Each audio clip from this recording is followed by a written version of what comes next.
নির্জন রাত, চারদিক স্তব্ধ, শুধু অদৃশ্য অন্ধকার, যেন কারো অপেক্ষায়।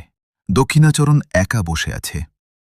নতুন সংসার, নতুন স্ত্রী, তবু মন শান্ত নয়।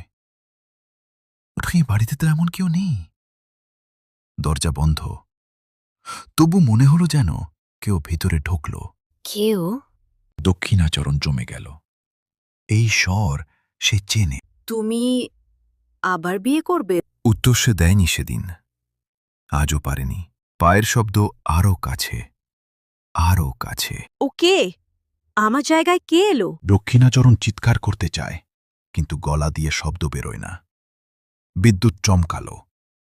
ঘরে কেউ নেই, অথচ উপস্থিতি স্পষ্ট। নতুন স্ত্রী পাশে ঘুমিয়ে, শান্ত, বাস্তব। কিন্তু তার মনে আরেকটি ঘর। সেখানে এখনো কিরণবালা বেঁচে। ভূত কি সত্যিই ফিরে এসেছে? না, ফিরে এসেছে স্মৃতি। যে অপরাধবোধ মানুষকে ঘুমোতে দেয় না, সেই সবচেয়ে ভয়ঙ্কর ছায়া। রাত ৩টে, অন্ধকার সরে যায়, কিন্তু দক্ষিণাচরণের ভোর আর কোনোদিন আসে না।